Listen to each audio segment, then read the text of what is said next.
How you doing, everyone? So, it's been a minute since I did anything on this channel. It's been a busy few months, to say the least. All that said, I did have a chance to actually build a studio for all of my music projects, for recording myself, for recording other artists. And yeah, so it's a separate building. And this is how everything is now out here. And it's great to have, you know, a dedicated space.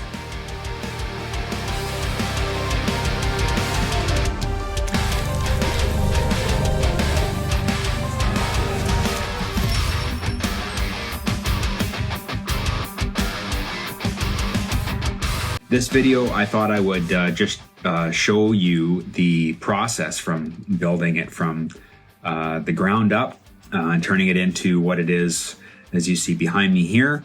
And the first video will just go over, you know, what it started out as, what some of the interior became, and then of course putting the finishing touches on everything.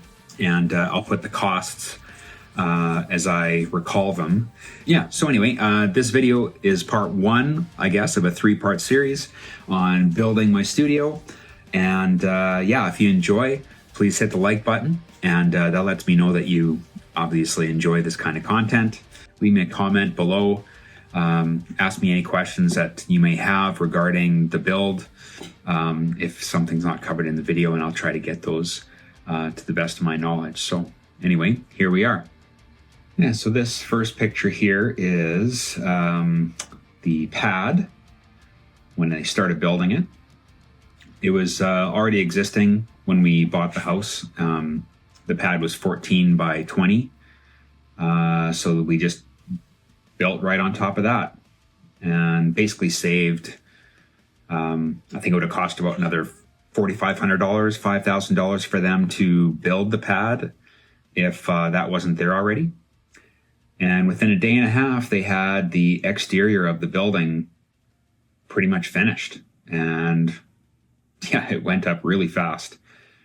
So yeah, within a day they had everything up, and then the next day they had the guy come back for about a half a day to finish off all of the siding, the soffit, the fascia, and the shingles on the top. So like I said, a day and a half. Warman Homes is who I contracted to build the garage package, and it's just a package. They have all the pricing right on their website. I'll leave a link in the description below. But that's what it looks like getting there from the side of the house. So it is its own building, 14 by 20. And I had to take the fence down along the back alley there for them to be able to get everything in, which wasn't a big deal because then that allowed me to build the fence along both sides of the back. So that's a look at the inside there, just all the framing. It's all 24-inch off-center frame all the way around. Same with the trusses.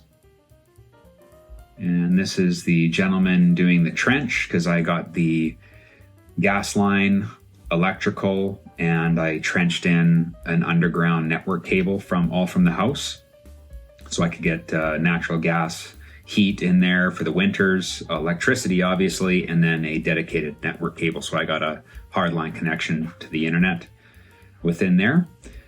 And there's another shot of him using the ditch witch to dig that trench.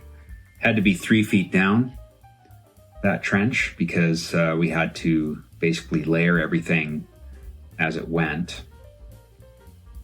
And there's a shot of him not knowing that I saw him hit the side of the corner there with his digger. There's another shot right there. He got super close to it, and not a big deal. He just kind of scratched the outside of it, but I did catch him. I caught him doing that. I didn't say anything though, it's fine. There's a shot of the trench. There was a concrete slab there over top that he had to go underneath, which was challenging, but good thing it was 3 feet down. If it only needed to be 2 feet, he would have had to go deeper. So yeah, so we put the electrical and then we covered it with some planks, and then we put the gas in over top of that and then filled that with dirt, and then I ran some conduit right to the side of the garage for the network cable. There's a shot of the inside with the sonopan. Sonopan all the way around on all the walls, the ceiling, RC channel as well to provide an air gap between the sonopan and the drywall. And that's a shot of the overhead door. I got an extra insulated overhead door that is 9 feet wide by 8 feet tall. And then there's a shot of the garage heater ready to go. So that's part one of the video series here. Again, just kind of showing the quick build. Warman Home Center did that build for us. The cost was about, what was it? After everything was said and done with the oversized door, the 6-inch walls instead of 4-inch walls, I added the extra height to the ceiling as well. The traditional package is 8-foot ceilings, and I wanted 10-foot ceilings so that I could have more headroom in here, basically just to make the room bigger than it is, so that it's got a little more ambience in here for recording and stuff like that. I don't want it like completely dead in here. I want there to be some kind of atmosphere in here, I guess you could say. All that said and done, the exterior of the building I think came to about $15,000. If we had to do the pad, the concrete pad on top of that, it would have been another $5,000, so it would have been 20 grand for a 14 by 20 by 10 foot high with an oversized garage door, 8 feet high instead of the standard 7, and then extra insulated T16 overhead door rather than the T12, just because winter here is pretty cold. And then 6-inch 24 off center rather than just the 4-inch studs, just so I could pack a little more insulation in there and keep the temperature in here a little more regulated. The idea was to basically keep this like a garage. Try and acoustically treat it as best I can so that you can't hear too much outside. Fortunately, it's a freestanding building, so it's not attached to the house. So there's a giant air gap between here and any other building in the neighborhood, which is great. This building here, like I said, it's 14 by 20. I opted for a 10-foot ceiling instead of the standard 8 for a garage package. And then what we did is got thicker walls here. So all of these walls are 2 by 6. What we have going on inside the walls is mineral wool. The studs are 24-inch off center. So we went with the 6-inch thick mineral wool for 24-inch off center. So it's got a R value of R22, I believe. And that's just the insulation itself on the exterior of the building. And then, of course, it's vapor sealed.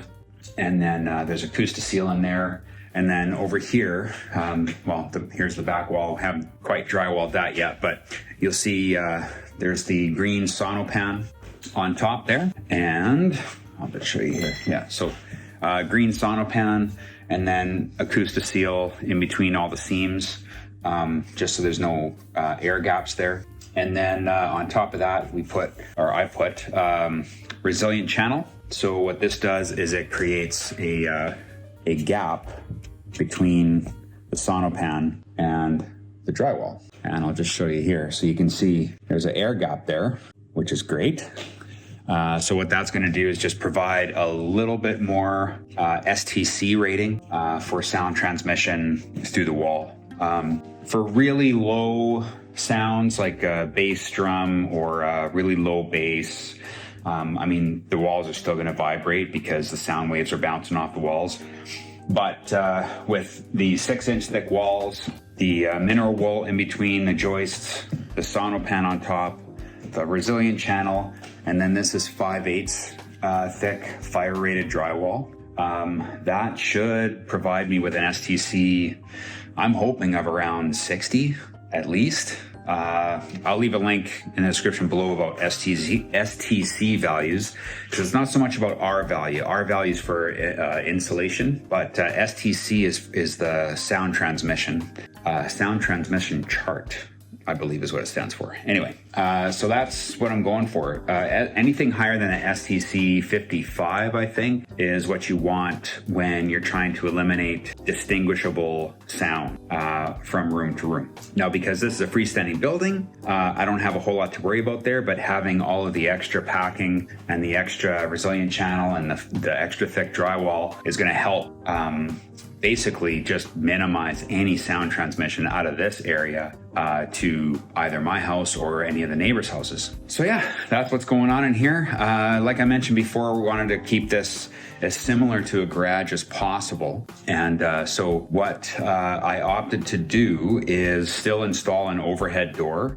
The overhead door is T16 insulated, not the standard T12, so it's extra insulation in there, again, to help block sound transmission. It's an 8-foot high garage overhead door. Got a heater up here, a garage heater, and because the insulation in here is going to be so good, the garage heater is not going to be running, obviously, while I'm recording or anything like that. But that thing should pump heat in here no problem in the middle of winter. And in the middle of winter here, it gets down to minus 35, wind chill minus 45. So for a good couple of weeks. So I'm working out here and it's going to get cold. So I can just kick that thing in for a few minutes. It'll warm this place right up and it should hold the heat for quite a while. And yeah, then I don't have a whole lot to worry about. So, and obviously, like I said, when I'm recording or working on anything that I need to hear really well, I'll just shut that off and I should still have lots of heat for however long I'm doing that for. So yeah, why did I opt to keep this like a garage still? Well, if we ever move for any reason down the road, if the person buying the house wants to turn it into a garage again or a shop with a concrete floor, it's got a heater, it's got an overhead door. They can rip up the flooring quickly in here, be able to turn it into a shop or a garage rather quickly with no expense to them, basically. Everything will be pretty much done. They'll just have to rip out the floor. So this is what it looks like so far. I'm still drywalling it. Got one wall and a tiny little section to finish off here, and then we'll start mudding and taping and all that wonderful dusty stuff. And then painting, and yeah, this thing came together really quickly. So I guess part 1 of the video series. Thanks for checking it out, and stay tuned for part 2. It should be linked or follow this video right after. And yeah, hope to see you there. So take care. Thanks for tuning in.